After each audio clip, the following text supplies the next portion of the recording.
As the sun peeks over the horizon, the delicate rumblings of the morning dove flood my canvas with rapturous song, and once again I gaze upon the ocean that divides us. Inevitable rage consumes me as waves of resentment crash into my feet. I still remember what you asked me, your voice echoing amongst the base of my skull. I remember you said to me, "Have you ever thought about drowning?" At the time, I knew you were unaware of the fact that honestly, it was all I could seem to fantasize. Hours would pass as I would contemplate what would happen if I just ran out amongst the ocean in an absolutely pitiful attempt to reach you. The fear I once had of drowning slowly dissipates the further I get from shore. Feelings of euphoria arise as I yearn for the salt to burn my lungs. I struggle to breathe, and yet your essence is all I crave. Faint images of us burn through the white matter of my mind. As I lose consciousness, I ask myself, do these memories even truly exist? As the light grows dimmer, I think about what has been left behind. You know, all that we won't be able to take with us. And I realize that I'll never be able to grasp the concept of why I feel this way. Our time was limited, as I knew this before, but what is it that makes this sorrow worthwhile? This is an experience that I had not that long ago that I wrote about. And I had never been in a situation to where I felt this deeply and this strongly about someone that fucking fast, bro. You know? And it was a weird thing for me because as much as I had taken the time over the years in isolation and learning about myself and being able to convey and express myself and doing all this writing and other shit, bro, there was a feeling that I could not express in any way, shape, or form. I feel like a fucking kid. I feel like a piece of shit because I felt this deeply and I wasn't able to convey it how I wanted to, and I just couldn't. It was new, you know. It's like how much, no matter how much you do all this effort and this work and put all this time in this shadow work and all this extra bullshit, there's always going to be experiences and times and feelings that you still won't be able to goddamn convey. Like a child, and it's hell, bro.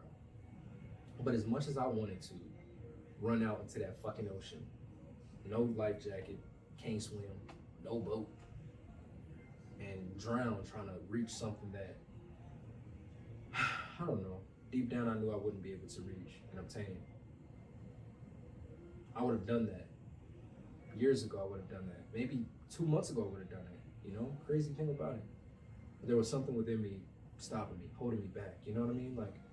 Like I was a child, like a very eager child, or a child that wanted to experience something that was new, right? Like, oh fuck, this goddamn stove is red as shit.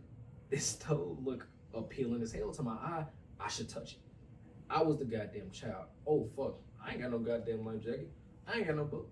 I ain't got shit. I don't give a fuck. The ocean look cool as hell. I'm finna go run into that motherfucker. But there was something holding me back, whether it was my higher self or whatever it may be, you know, the growth that I've had over the years. And I had to think about it like, there's something like not allowing me to do this as much as I want to, you know? It was like, what fucked me up is thinking about things as if they're a fantasy, right? Now, yeah, it's cool, like, oh, this is so, like, this fantasy of this happening and this, that, and the third, like, it's cool, but it's like, at a certain point, it just feels like, bro, it's like, are you fucking patronizing me, bro? Like, what the fuck? I'm looking out here, and it's like I'm at a fucking zoo. Yeah, I see the monkeys behind the glass, nigga. I can't hold the monkey. Yeah, seeing the monkeys is cool. I'm getting pretty close to them. I cannot touch this monkey. I can't feed this monkey. This monkey ain't sitting on my shoulder, bro. I ain't got the eagle on my arm, gang. I can't feel the talons and things of that nature, bro. The claws or whatever you want to call it. Bro, I can't feel them, bro. Like, there's something blocking me from getting there. So why am I sitting across from this fucking ocean and looking at a goddamn beautiful ass lighthouse and how it sheds the light across the shore and sheds light across the fucking, the ocean, right? And I can see it and I see how nice it looks. I don't have a boat. I cannot swim. I don't have a life jacket. I'm not going to be able to reach this fucking lighthouse. I can drown and attempt to reach it, but there's other things I have to do, and it's not the time for me to drown, you know. And I was a bitch, bro. That was a bitch, gang. Like that was like the first time I've had an experience and a feeling like that, where it was like, bro, I want something as bad as I want to go run out and drown, is the exact same intensity of how I know I can't and I shouldn't, you know. And it was the first time I was selfish and selfless at the same time, bro. You know, because I knew that I couldn't. I didn't have the capacity to do that. Like, you know, I knew that I didn't have the capacity to do this, and me being able to express that as shitty as I, you know, probably did, but being able to express it was selfless because I didn't want to continue on with something that I wasn't able to give my all to, right? Especially when it comes to other people. It's like, I feel as though if you're in a relationship or you want something, if you're not giving your all to your person, what are you doing? You half-assing everything? You half-assing the relationship? Why are you even in it, you know? So if I can't do that, I can't give you my all. I'm not gonna half-ass some shit and be on some janky shit when you deserve all of me, you know what I mean? So I had to say that, but at the same time, I thought about it from the point of view selfishly. It's like, I don't even know what the fuck I want. I don't even think I still don't know. Sometimes I feel like I know, and then other days I'm like, I don't know. I'm 22, bro.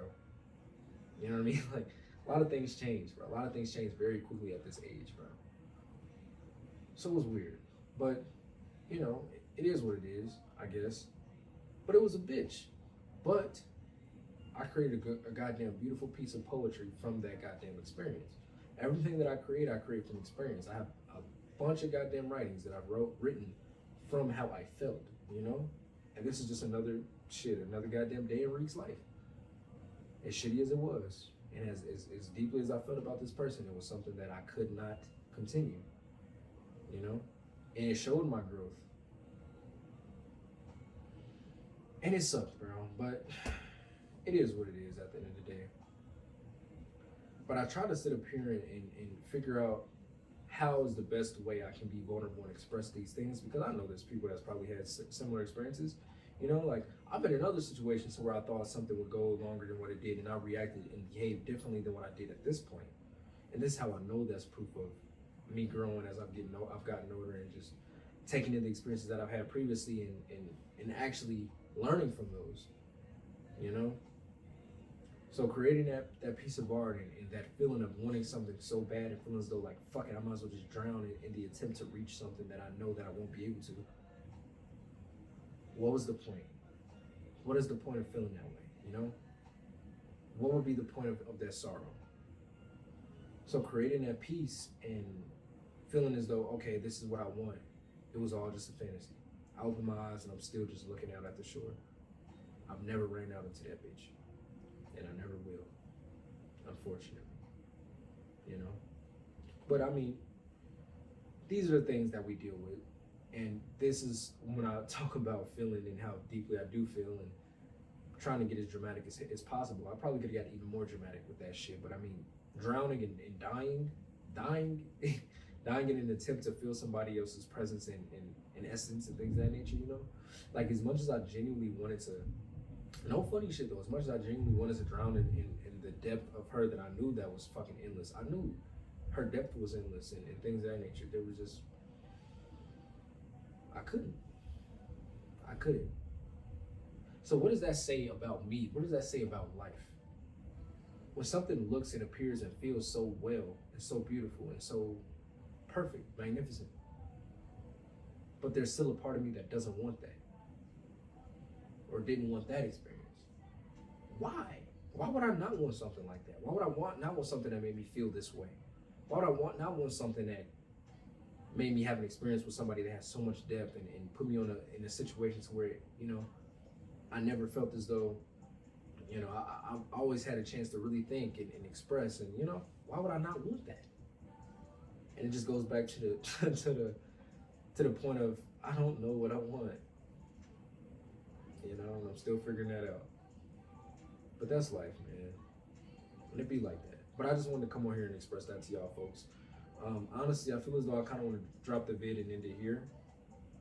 But yeah, if you haven't already, subscribe, bitch. I'm sorry, I didn't mean to call you that. Subscribe, please. Subscribe and go look up Juan Carwai, bro, before I get mad, please. But thank y'all for watching. That's all I got for y'all. Y'all be easy. Hopefully this video can record it because it's a video and keep recording. Oh my God. But I do love y'all though, and I appreciate y'all. Yeah, go check me out. It's your boy Rico's Mind, whatever you want to call me. Peace out, my guy.